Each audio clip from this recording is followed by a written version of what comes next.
Malagihay ang sinag ng 10:00 na araw na tumagos sa malalapad na bintana ng Grade 5 Masigasig. Sapat para pasikatin ng alikabok na sumasayaw sa hangin habang nagkukwentuhan sa likuran ang mga estudyanteng nakakamisang putit, paldang asul. Ngulit sa ikatlong hanay sa unahan, tila nilamon ng anino ang 8 taong gulang na si Jamal Mateo. Nakaupo siyang nakatungo. Mahigpit ang kapit sa gilid ng desk na may kaskas ng lapis at pangalan ng dating umupo roon.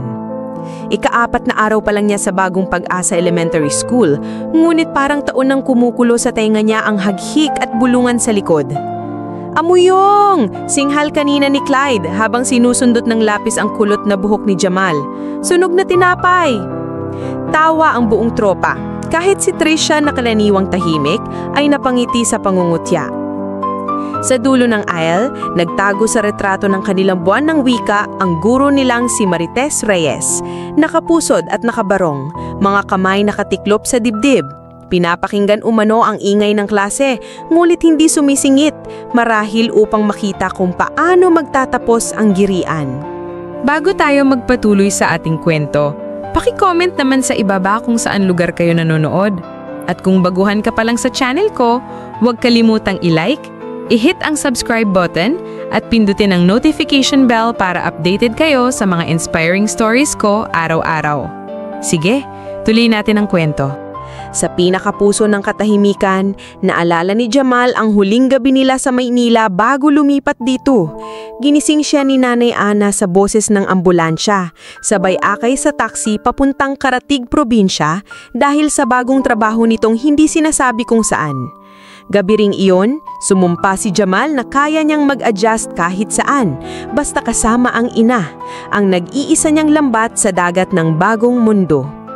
Ngulit ngayong umaga, wari na lunod ang pangako sa mura at sutsot na walang humpay. "Hoy, Jamal!"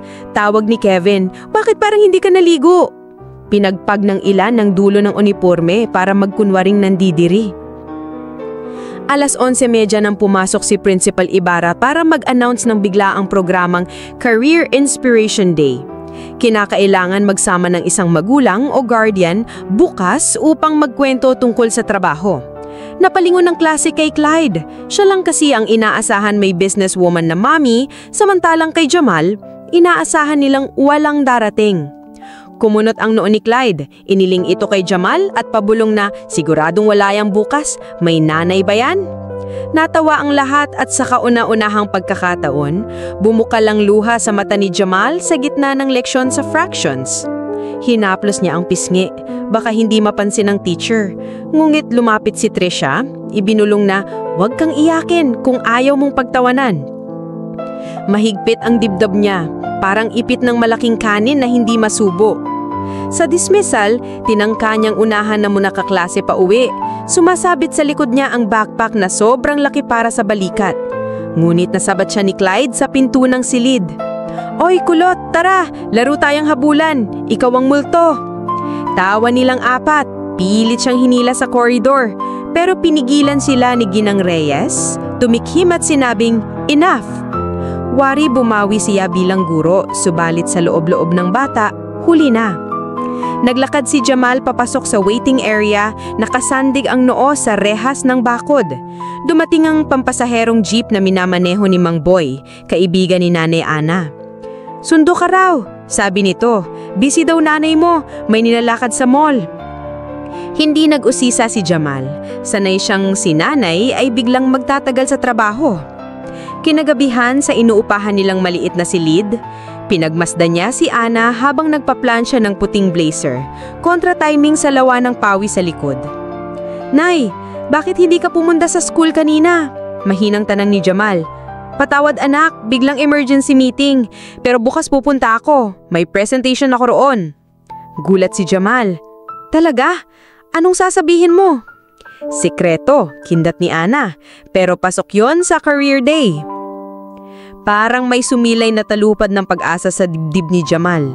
Natulog siyang yakapang unan o maasang bukas sisikat ang araw ng paranging kasama ang ina para patahimikin ang malulutong tawa sa kanyang likuran.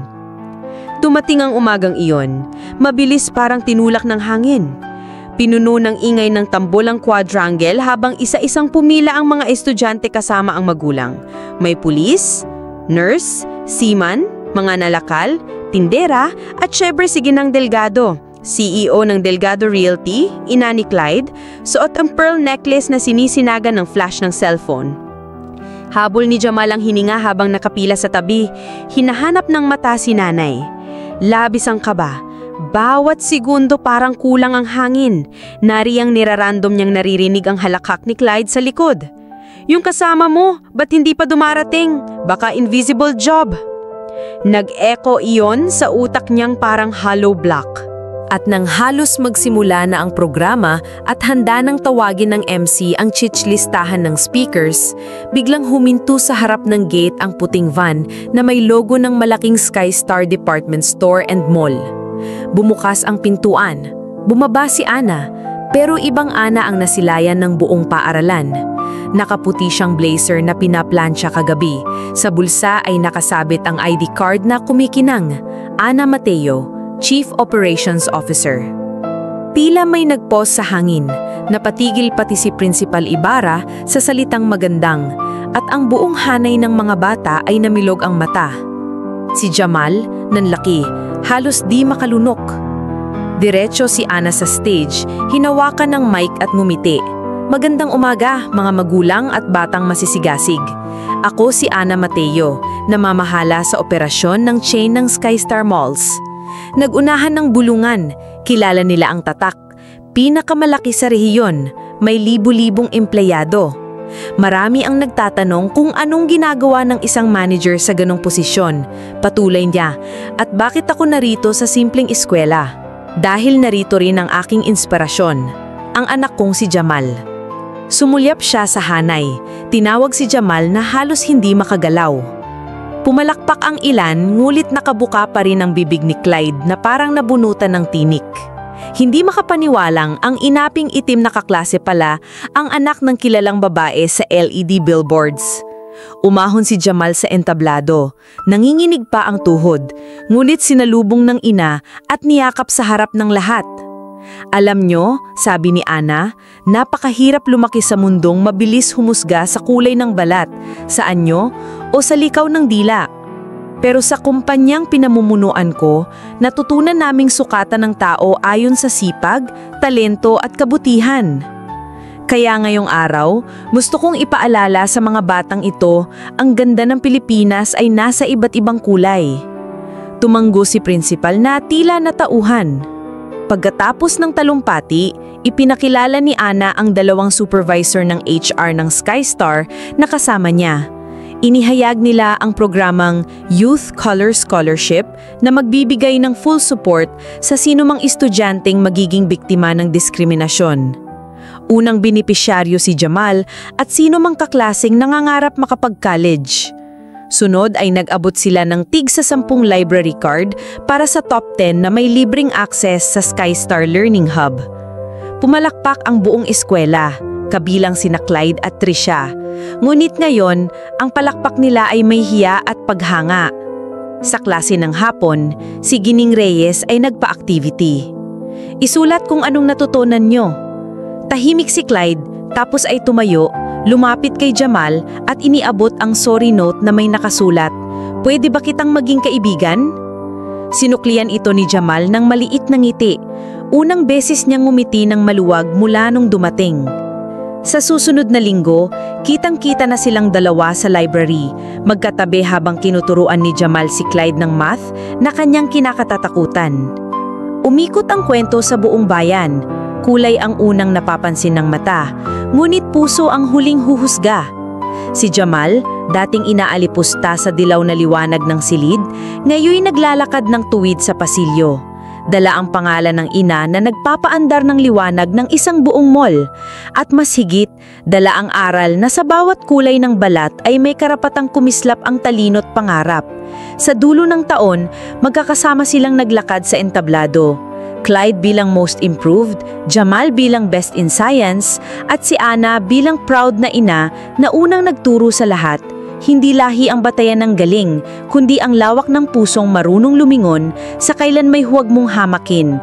Dahil baka nasa likod ng mukha na iyong pinagtawanan, ang tinig ng taong babago sa iyong daigdig. At dito nagtatapos ang ating kwento. Nagustuhan niyo ba ang ating kwento? Anong aral ang inyong napulot?